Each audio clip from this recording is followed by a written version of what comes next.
Gold, trusted gold buyers. మీరు తాకట్టు పెట్టిన బంగారాన్ని విడిపించి ఈ రోజు ఉన్న మార్కెట్ ధరకు కొనబడను.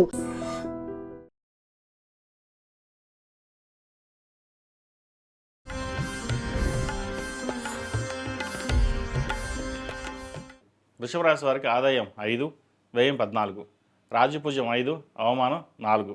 కృత్తికా నక్షత్రం 2, 3, 4 పాదాలు, రోహిణి నక్షత్రం 4 పాదాలు, మృగశిర నక్షత్రం 1, 2 పాదాలు. అదేవిధంగా ఈ, ఊ, ఏ, ఓ, వా, వి, వు, వే, ఓ అన్న అక్షరాలతో తమ పేరు మొదట గలవారు వృషభ రాశికి చెందినవారు. వృషభ రాశి వారికి ఈ సంవత్సరం చాలా అనుకూలంగా ఉంది. ద్వితీయంలో గురువు, చతుర్థంలో కేతువు, దశమంలో రాహు, ఏకాదశంలో శని. ఈ రాశి వారికి ముఖ్యమైన గ్రహం అయినటువంటి శని భగవానుడు సంవత్సరం మొత్తం కూడా శుభస్థానంలో ఉంటారు, అనగా లాభస్థానంలో మీన రాశిలో ఉంటారు. గురువు జూన్ 2వ తేదీ వరకు ద్వితీయ స్థానంలో ఉండి తర్వాత తృతీయ స్థానంలోకి మారుతారు. అలాగే రాహు దశమ స్థానం నుండి భాగ్యంలోకి, కేతువు చతుర్థ స్థానం నుండి తృతీయ స్థానంలోకి డిసెంబర్ 5వ తేదీన మారుతారు. ఈ ప్రధానమైన గ్రహాలు స్థానాలను అనుసరించి ఈ సంవత్సరం రాశి ఫలితాలు తెలియజేయడం జరిగింది. ఈ రాశి వారికి వృత్తిపరంగా తిరుగులేని విధంగా ఉంటుంది. మీ శ్రమకు తగిన ఫలితాలు లభిస్తాయి. వ్యాపారపరంగా నూతన పెట్టుబడులు కలిసి వస్తాయి. ముఖ్యంగా రియల్ ఎస్టేట్ రంగాల్లో ఉన్నవారికి కానీ, మెటల్స్ ఇనుము రంగాల్లో ఉన్నవారికి, ఆయిల్ వ్యాపారస్తులు కానీ, వ్యవసాయ సంబంధించిన పనిముట్లు అమ్మే వ్యాపారస్తులకు లాభాలు బాగుంటాయి. ఆదాయం కొద్దిగా పెరుగుతుంది. వృత్తి ఉద్యోగాల పరంగా ప్రమోషన్స్ లభిస్తాయి. సమాజంలో గౌరవ మర్యాదలకి లోటు ఉండదు. చిరు వ్యాపారస్తులకు, డాక్టర్స్కి, లాయర్లకి, ఫార్మా రంగంలో ఉన్నవారికి, ట్రావెల్ ఏజెన్సీస్ వారికి, ఆటోమొబైల్స్ రంగాల వారికి ఈ సంవత్సరం చాలా వరకు అనుకూలంగా ఉంటుంది. బ్యాంకింగ్ రంగంలో ఉన్న వారికి ఎక్కువగా శ్రమతో కూడిన ఫలితం లభిస్తుంది. జీవితంలో ఏదో సాధించాలన్న పట్టుదల పెరుగుతుంది. ఆర్థిక మరియు ఇతర పరిస్థితులు మెరుగుపడతాయి. విదేశీ ఉద్యోగాలు లేదా మీ చదువుకు సంబంధించిన విషయ వ్యవహారాలు అనుకూలిస్తాయి. H1B గ్రీన్ కార్డ్ లభిస్తుంది. విద్యా సంబంధమైన విషయ వ్యవహారాలు బాగున్నాయి. విదేశాలకు వెళ్ళి చదువుకోవడానికి మీరు చేసే ప్రయత్నాలు ఫలిస్తాయి. కాంట్రాక్టులు, నూతన వ్యాపారాలు చేసేవారికి బాగుంటుంది. మీ చదువుకు తగిన ఉద్యోగం లభిస్తుంది. ఏదైనా ఒక వ్యవహారం చేసేటప్పుడు నలుగురిని సంప్రదించి తర్వాత మీరు సొంతంగా నిర్ణయాలు తీసుకోవడం వలన లాభపడతారు. ఫ్లాట్ కానీ, ఇండిపెండెంట్ హౌస్ కానీ కొనుగోలు చేస్తారు. షేర్ మార్కెట్కి దూరంగా ఉండడం చెప్పదగినది. ఫిక్స్డ్ డిపాజిట్, మ్యూచువల్ ఫండ్స్ ద్వారా లాభాలు పొందగలుగుతారు. కోర్టు వ్యవహారాలు మీకు లాభసాటిగా ఉంటాయి. చాలా విషయాల్లో మీకు సహాయం చేసేవారు ఎక్కువగా ఉంటారు. పిల్లలు చదువులో పురోగతి సాధిస్తారు. కుటుంబం కోసం ఎంత శ్రమించినప్పటికీ కుటుంబంలోని మీ విలువ తక్కువగా ఉంటుంది. మీ వల్ల బంధువర్గం లాభాలు పొందగలుగురు. షూరిటీ సంతకాల విషయంలో జాగ్రత్త వహించాలి. సాధ్యమైనంత వరకు సేవింగ్స్కి ప్రాధాన్యత ఇవ్వడం చెప్పదగిన సూచన. రాజకీయ రంగంలో ఉన్న వారికి పలుకుబడి పెరిగే సూచనలు ఉన్నాయి. ఇంటా బయట ఒత్తిడి ఉంటుంది. స్థిరాస్తి విషయంలో తండ్రితో కొద్దిగా విభేదాలు తలెత్తే అవకాశం గోచరిస్తోంది. మాట తొందరపాటు వలన ఇబ్బందులు ఏర్పడతాయి. సంవత్సరం ద్వితీయార్థం నుండి అనగా డిసెంబర్ 5 నుండి భాగ్యంలో రాహు, తృతీయంలో కేతు ప్రభావం వలన సంతాన విషయంలో కొన్ని జాగ్రత్తలు తీసుకోవాలి. కళా సంబంధమైన విషయాలలో, వృత్తి ఉద్యోగాలలో విశేషమైన ఆదరణ లభిస్తుంది. విదేశీ వ్యవహారాలు, కాంట్రాక్టులు కలిసి వస్తాయి.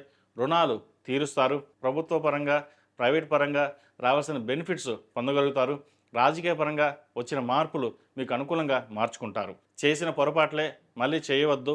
నిత్యం ఓం నమః శివాయతోటి నువ్వుల నూనెతోటి దీపారాధన చేయడం, అలాగే సుబ్రహ్మణ్య పాశుపత హోమం చేయించడం చెప్పదగిన సూచన. ఈ రాశివారు పంచముఖి రుద్రాక్ష ధరించడం చెప్పదగిన సూచన. ఈ రాశిలో నిర్మించిన విద్యార్థులు దక్షిణామూర్తి స్తోత్రం పఠించడం చెప్పదగినది. దక్షిణామూర్తి రూపుని మెడలో ధరించాలి. విద్యార్థులు చదువుపై ఎక్కువగా శ్రద్ధ పెట్టవలసి ఉంటుంది. ఉద్యోగ ప్రయత్నాలు కొన్ని ప్రయత్నాల తర్వాతనే సఫలమవుతుంది. H1B వీసా, గ్రీన్ కార్డ్ కోసం చేసే ప్రయత్నాలు కలిసి వస్తాయి. స్టూడెంట్స్ లోన్ మంజూరు అవుతుంది. ఏదైనా సరే ఒక చోట స్థిరంగా ఉండి స్థిరమైన ఆలోచనతో ముందుకు వెళ్ళాలి. తద్వారా అనుకున్న ఫలితాలు సాధించగలుగుతారు. ఆహారపు అలవాట్లు మార్చుకోవాలి. గ్యాస్ట్రిక్, ఇండైజెషన్, స్కిన్, కళ్ళకు సంబంధించిన ఇబ్బందులు ఉండే అవకాశం గోచరిస్తోంది. Air force, navy, artificial intelligence, HR, administration రంగాల్లో ఉన్నవారికి మంచి అవకాశాలు కలిసి వస్తాయి. ఇక స్త్రీలకు ప్రత్యేకం. ఈ రాశిలో నిర్మించిన స్త్రీలకు కాలం అనుకూలంగా ఉందని చెప్పొచ్చు. అన్ని విధంగా అనుకూలమైన ఫలితాలు గోచరిస్తున్నాయి. ఉద్యోగస్తులకు, వ్యాపారస్తులకు మానసికంగా ప్రశాంతమైన వాతావరణం లభిస్తుంది. ఉద్యోగంలో ఉన్న చికాకులు తొలగిపోతాయి. వ్యాపారపరంగా మీరు తీసుకున్న నిర్ణయాలు కలిసి వస్తాయి. వ్యాపారాన్ని అభివృద్ధి పదంలో నడిపించడానికి విశేషంగా కృషి చేస్తారు. దానికి తగినట్టుగా లాభాలు అందుకుంటారు. ఏదైనా సరే ఒత్తిడి లేకుండా పూర్తవదని గ్రహించగలుగుతారు.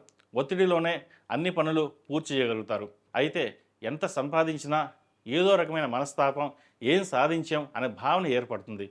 సంతాన పురోగతి బాగుంటుంది. అయితే డిసెంబర్లో చతుర్థాధిపతి అయిన కేతు తృతీయంలోకి మారడం వల్ల సంతానం యొక్క ఆరోగ్యం పట్ల, చదువు పట్ల ప్రత్యేక శ్రద్ధ వహించాలి. మీ కష్టాన్ని బయట వాళ్ళు గుర్తించిన విధంగా ఇంట్లో వాళ్ళు గుర్తించలేరనే భావన ఏర్పడుతుంది. ఆరోగ్యపరంగా తగు జాగ్రత్తలు తీసుకోవాలి. ఎదుటి వ్యక్తితో మాట్లాడేటప్పుడు ఆచితూచి వ్యవహరించడం, లేకపోతే ద్వంద్వార్థాలు వచ్చే అవకాశం గోచరిస్తోంది. ఉద్యోగంలో మీపై దుష్ప్రచారం చేసే వారుంటారు, జాగ్రత్త వహించండి. మెకానికల్, చిరు వ్యాపారస్తులకు, పప్పు దినుసు వ్యాపారస్తులకు, హోటల్ వ్యాపారస్తులకు, నిత్యావసర సరుకులు అమ్మేవారికి, బ్యూటీషియన్స్, ఫ్యాషన్ డిజైన్ రంగంలో ఉన్నవారికి, వ్యవసాయ ఉత్పత్తుల రంగంలో ఉన్నవారికి, హోమియో రంగంలో ఉన్నవారికి, డెంటిస్ట్, ఈఎన్టీ వృత్తిలో ఉన్నవారికి, మొదలైన వ్యాపారం చేసేవారికి ఈ సంవత్సరం కలుసుబడిదనంగా ఉంటుంది. రాజకీయ రంగం వారికి విశేషమైన ఆదరణ లభిస్తుంది. ఈ రాశివారు ప్రతినిత్యం లక్ష్మీ తామర వృత్తులతో దీపారాధన చేయడం, ప్రతి బుధవారం నాడు జిల్లేడు వృత్తులతో గణపతి స్వామి వారికి పూజ చేయడం అనేది చెప్పదగిన సూచన. ఈ సంవత్సరం ప్రథమార్థంలో సుబ్రహ్మణ్య పాశుపత హోమం, ద్వితీయార్థంలో రుద్రపాశుపత హోమం చేయించడం చెప్పదగిన సూచన. ఐఏఎస్, ఐపీఎస్ రంగాల్లో ఉన్న వారికి విశేషమైన ఆదరణ లభిస్తుంది. అయితే సిబిఐ వల్ల కోర్టు పరంగా కొన్ని ఇబ్బందులు ఎదుర్కోవాల్సిన పరిస్థితి కూడా లేకపోలేదు. ఇది కొద్దిమంది విషయంలో మాత్రమే, అందరికీ కాదు. ప్రభుత్వ రంగంలో ఉన్న వారికి ప్రతి విషయంలోనూ జాగ్రత్తలు తీసుకోవాల్సి ఉంటుంది. మొత్తం మీద ఈ సంవత్సరం వృషభ రాశి వారికి చాలా వరకు అనుకూలంగా ఉందని చెప్పవచ్చు.